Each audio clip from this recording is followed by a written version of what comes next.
All right, we'll add the annotation to this detail here. So I'm just going to double click on the detail to make it active. And I'm going to mask this area right here so that we can show that there would be a section that would have clean fill put back in, and we're going to put clean fill and maybe some sand and gravel underneath the foundation slab. So I will go to annotate, and I'm going to create a filled region, and I want the filled region, instead of being a diagonal crosshatch, I want to edit the type, duplicate it, and call that the earth, and give it change the fill pattern, and you'll see that earth is in the list, so we'll pick that.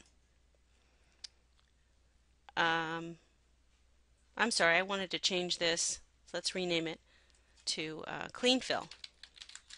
We already have an earth, so let's change that now to back to the sand. Then we'll choose the sand dense as the fill and hit OK. Now I can start to draw where I want that sand pattern to be. I'm just going to kind of randomly draw the line down to the footing and then across. And you can go past the edge of the viewport, because that viewport actually goes beyond. Let's see here. I think I actually want that. I'm just going to do this for now, but I'm going to fix it. I want to make this a completely closed region. So I'm going to make a few adjustments down here. I'm just going to drop this down a little bit, and that way I can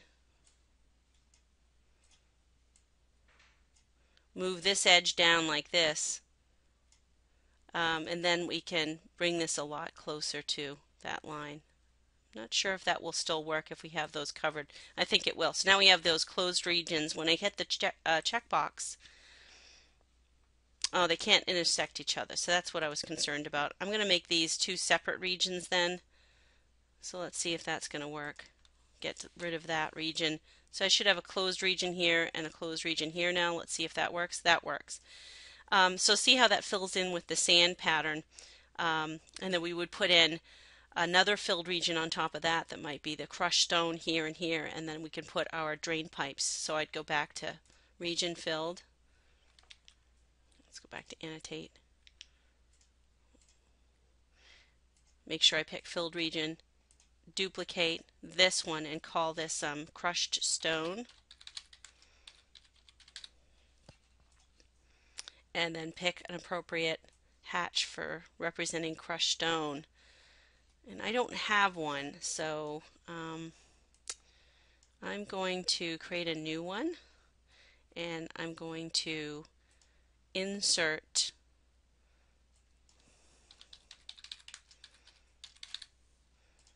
import a crushed stone by going to the R drive, 220. I know that's not our class, but I put this stuff in here, and I think it's under images and textures. Not under images and textures, it's under materials, and we're just going to grab that first gravel pat, see if that works. And I'm going to set the import scale to 1/8 of an inch, and we'll give that a try. 0.25. Hit OK, and now we'll define the space. Use the rectangle tool, define that as about a 4-inch deep level of gravel there, and then I'm just going to click and create a space here that there's going to be gravel, and then hit the checkbox.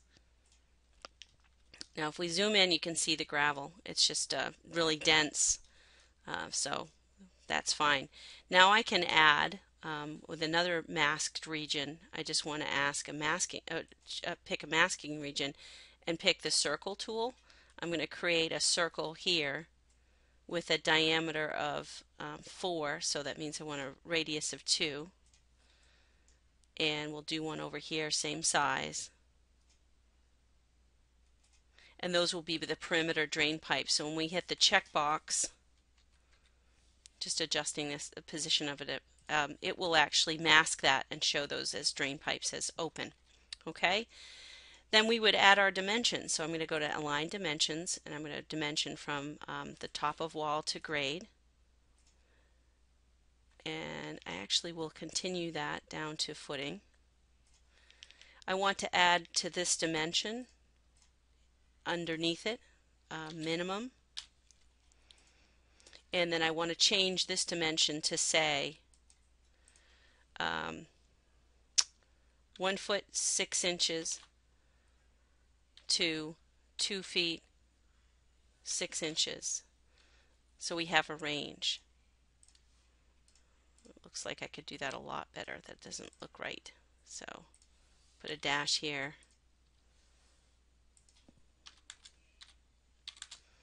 Let's try that.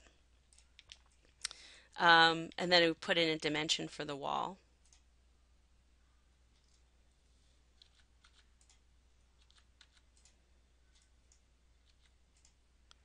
Now these two dimensions here and here, I want them to actually say equal instead.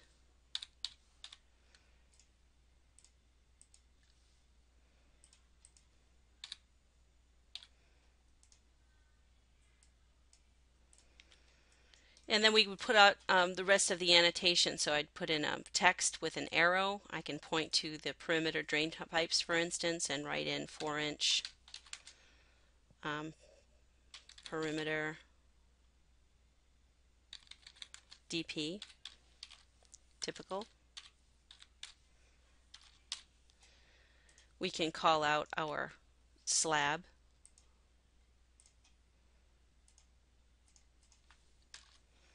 Whoops. 4-inch concrete slab. And then let's go ahead and put in width W1.4 by W1.4 welded wire fabric, and then at bottom quarter. And to add the welded wire fabric symbol, we can go under detail line, and I'm just going to create a detail line 1 inch up from the bottom and select that line and change it to a dash dot line. So I can't change it to a dash dot line here, it's not in the list, but I can edit or override the graphic in view and I'll have more lines to choose from. I want the line weight to be maybe about a 3, and I want the line type to be dash dot, the smaller one. And then when we look at that, I don't want that to be a thin line, I want that to be a wide line. Let's see if that, yep. Okay, so now we have the welded wire fabric in place, and then we just need to put the detail component up here for the 2x6.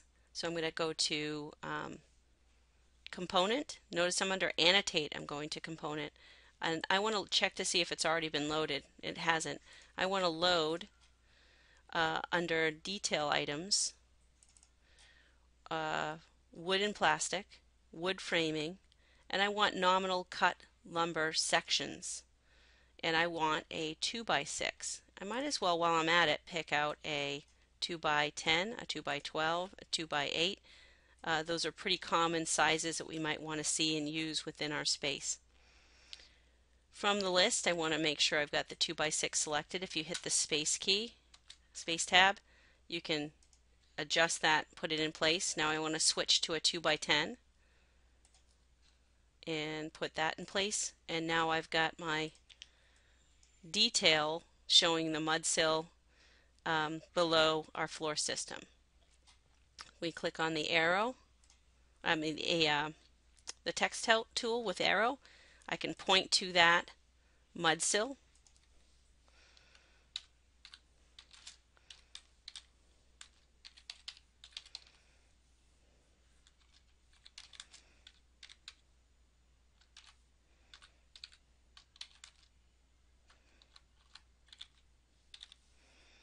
We can write something like that.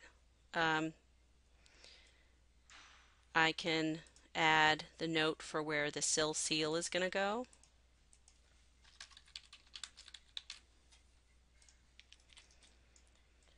And I think that pretty much covers most of the callouts that we had on the typical section, but that if there were some that I missed, that this gives you an idea of what that ought to look like. So now our typical section is done. I'm going to turn off the crop region, double click outside the box, and we've got a complete foundation plan, section view, and detail. Now later on we'll deal with these piers in another lesson. Move that view up like that. Maybe we can put that pier detail here in the future.